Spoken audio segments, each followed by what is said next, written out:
High hello welcome back to Harsha's kitchen. आज आपल्या किचनमध्ये बनवायचं आहे कोथिंबिरीच्या वड्या. त्यासाठी आपण साहित्य पाहूया. इथे मी घेतलेली आहे एक जुडी कोथिंबीर. ती मी स्वच्छ निवडून धुवून बारीक कापून घेतली आहे. तसंच इथे मी 2 कप बेसन घेतलं आहे. तांदळाची पिठी घेतली आहे इथे मी अर्धा कप. पाव चमचा आपल्याला हळद घ्यायची आहे आणि चवीनुसार तिखट घ्यायचं इथे. तसंच तीळ घेतलेत मी इथे 2 चमचे. इथे मी अर्धा चमचा ओवा घेतला आहे. तसेच थोडा आपल्याला गरम मसालाही घ्यायचा आहे. हिंग घेतला आहे, धणेपूड घेतली आहे आणि इथे मी लसूण, कोथिंबीर आणि मिरचीचा ठेचा बनवून घेतलेला आहे. तसेच चवीनुसार मीठ घ्यायचं आहे आणि थोडे 2 चमचे तेल घ्यायचं आहे. चला तर मग आपण रेसिपी बनवायला सुरुवात करूया. तर आता इथे आपण ही बारीक चिरलेली कोथिंबीर घेतली आहे. त्यामध्ये आता आपल्याला हळद घालायची आहे सांगितलेल्या प्रमाणामध्ये. ही बघा. त्यानंतर तिखट घालायचे, परत ओवा घ्यायचा आहे. इथे धणेपूड, हिंग आणि थोडासा किंचित गरम मसाला घेतलेला होता तो घालायचा आहे. 1 चमचा तीळ घालायचे.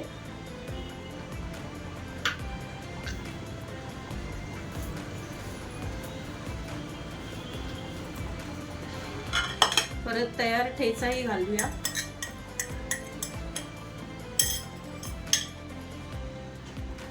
थोडं तेल घालूया.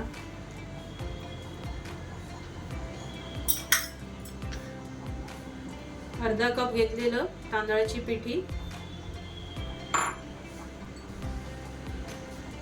इथे 2 कप बेसन घातले.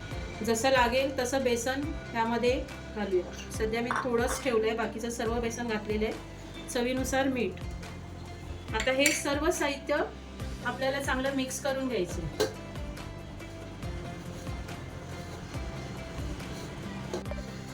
तर पहा, आता सर्व साहित्य चांगले मिक्स झाले आहे.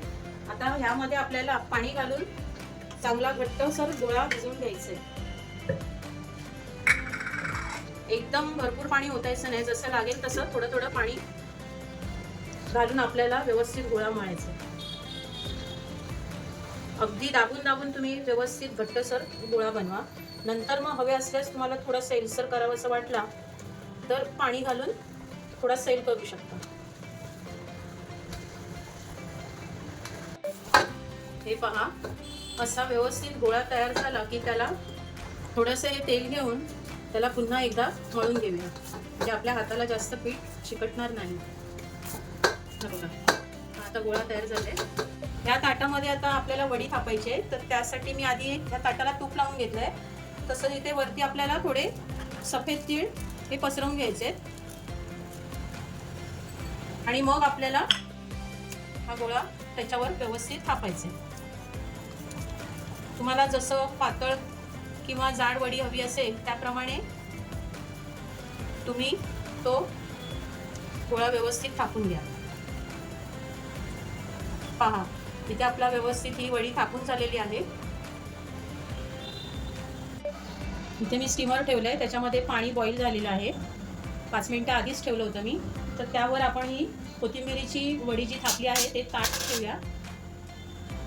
त्याला झाकण ठेवूया आणि 15 मिनिटं वाफवून घेऊया.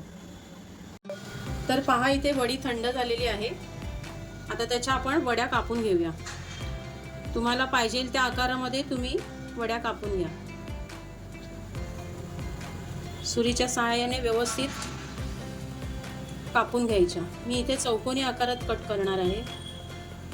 काही जण शंकरपाळीच्या आकारात पण कट करतात, पण आम्ही जास्त चौकोनीमध्येच कट करतो.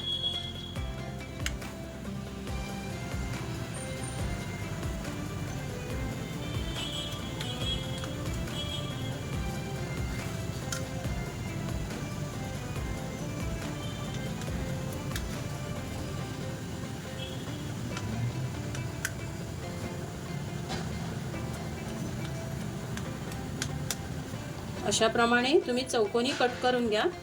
तुम्हाला एक वडी काढून दाखवते. हे पहा,